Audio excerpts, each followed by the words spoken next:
这是 AIP Agent 的测试界面，左侧是你输入查询的聊天面板，右侧是 Agent 的工具调用。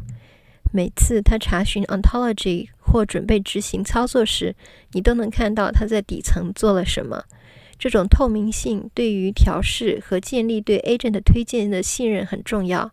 在生产环境中，最终用户只看到聊天面板，但作为开发者，你始终可以访问完整的工具调用追踪。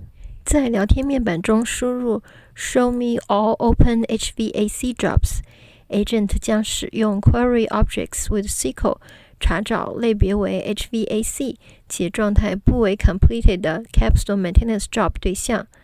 观察右侧的工具调用追踪，你会看到它生成的 SQL 查询和收到的结果。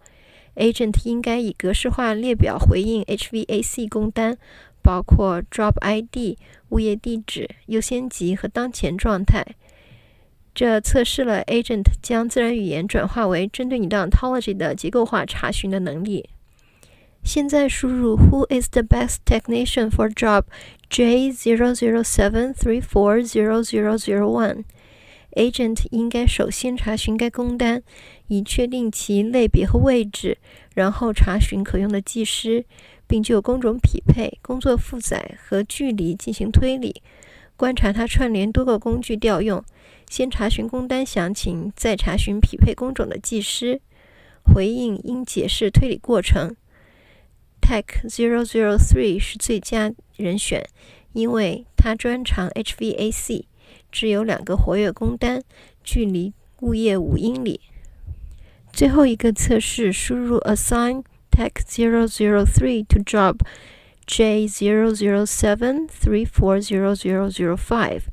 因为你的系统提示词要求确认， Agent 应该回复类似我将把技师 Tech003 分配给工单 J00734400005， 并将状态更改为 Scheduled。 是否继续？输入 Yes 以确认。 Agent 将调用 Capstone Assign Technician 操作，你会在工具调用追踪中看到操作执行，通过在 Object Explorer 中检查该工单来验证更改。其 Technician ID 现在应该是 Tech003， 状态应该是 Scheduled。 现在让我们构建自动化规则。在左侧边栏中搜索 Automate 并打开，点击创建新规则。Automate 规则是事件驱动的，它们监控 Ontology 中的变化，并在条件满足时执行操作，与需要人工交互的 Agent 不同。Automate 规则在后台静默运行，我们将创建2条规则，一条用于高优先级工单的 SLA 升级，另一条用于紧急路由。配置第一条规则的触发条件，选择集合中的对象被修改，并选择 Capstone Maintenance Job 作为对象类型，添加2个过滤器 Priority 等于 High 以及 Status 等于 New。 这意味着当一个高优先级且处于 New 状态的维修工单被修改或创建时，规则则将触发。时间过滤器很重要，你可以设置为立即评估或延迟后评估。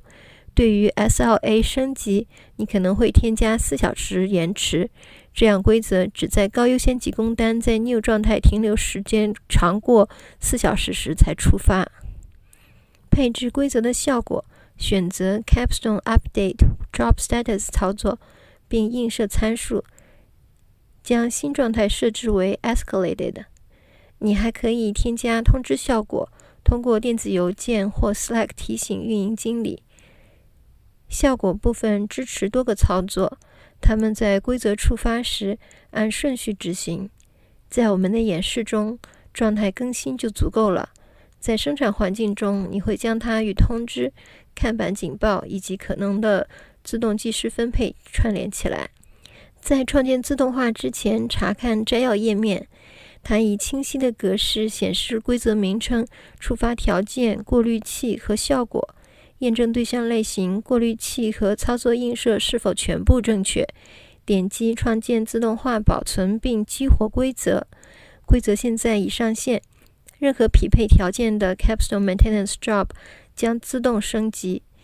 你可以稍后从 Automate 看板暂停或编辑规则。务必仔细查看摘要，配置错误的规则可能在整个数据集中导致意外更改。下面创建第二条用于紧急路由的规则，将触发器设为对象添加到集合。Capstone Maintenance Job 过滤条件为 Priority 等于 Emergency， 效果应执行 Capstone Assign Technician 操作，自动分配最近的可用技师。在演示中，我们将硬编码一个默认的紧急技师 ID。在生产环境中，你会使用一个基于函数的操作来根据位置和可用性计算最优技师。这条规则确保紧急工单永远不会处于未分配状态，它们在进入系统时立即被录由。